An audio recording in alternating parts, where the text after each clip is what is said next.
partner into the Pentagon and into the field in Pennsylvania. And then we knew all the planes had come out of the sky. I mean, planes had landed wherever they were, in Canada, actually. Even a lot of planes that were coming from Europe landed in Nova Scotia that were on their way to the United States just to be grounded, so we would know that there weren't any other hijacked planes in the air.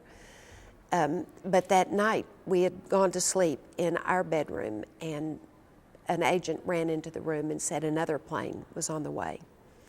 And so we ran down to the bunker below the White House, and as soon as we got there, they realized that it was an American plane. That was one of our military planes that was flying a cap over Washington, but somehow the signal had been scrambled, and so they didn't realize it was.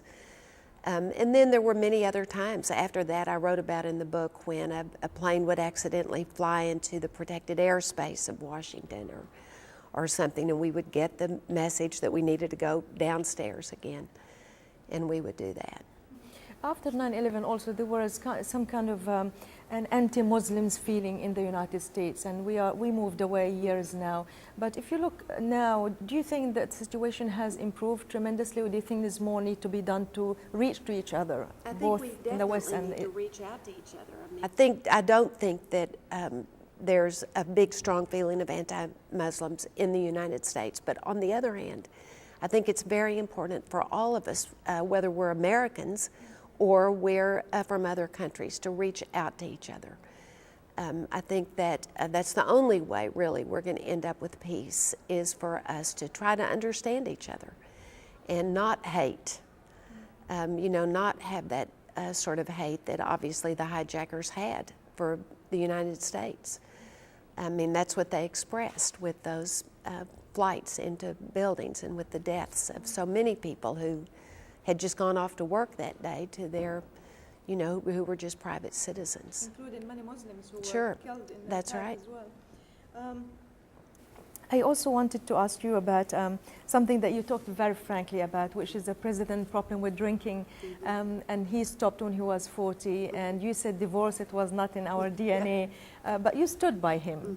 Because you believed in him, or because you thought that it's the best way to deal with it? But you talk about it publicly. Not many people really talk about subject like this. Well, I wanted to talk about it because George talks about it. He lets people know about it. And in fact, you'll see that when you see his book, when it comes out.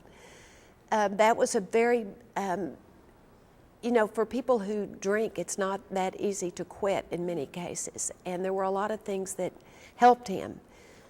He had met with Billy Graham, who's one of the great evangelists in the United States. He had joined a Bible study in Midland with a lot of his good friends who also were dealing with sort of midlife questions, and they started a men's Bible study, and I think that was helpful. Our little girls were 4 years old. We had these new children that we had so desperately wanted. And I think his father was thinking about running for president. There were a lot of reasons that made him realize he could have a better life, and that there really was a good reason to quit drinking, and so he did. He's gotten a lot of letters from people over the years, from men, who've said, I heard your story, and I've changed my life too. And that's encouraging to both of us. You defended the president in the book on so many decisions, but yet in the Middle East, because of the war in Iraq and Afghanistan, he wasn't popular. What would you say, looking back again, what would you say to people now across the Arab and Muslim world in terms of having President Bush in the office for 8 years, and some thinking that he was responsible for so many things that happened in the region? Well, I mean, I think he was responsible for good things that happened in the region. Were they difficult? Absolutely. But, would all of us think that women in Afghanistan should still just not be allowed to go to school? And I mean, I think both Afghanistan and Iraq have a chance to build strong countries where human rights are respected, where men and women are respected, where their countries are just. And I think that wouldn't have happened without the decisions that he made. And in fact, he was actually very popular right after the first part of those, both in Iraq and Afghanistan. I hope that the people of both of those countries will use this chance to build really good countries and use this time of freedom and a time of great support from the United States. I hope the people of Iraq and Afghanistan know that. I mean, American women stand with the women of Afghanistan.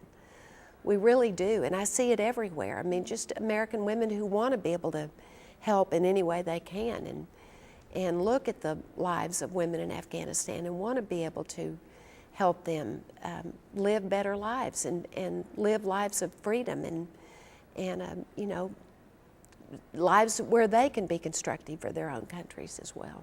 And you will continue to do that because you have the Freedom Foundation, you and the President, and you will continue to support the women in Afghanistan. My final question to you, because we're running out of time, is what advice would you give to Mrs. Obama?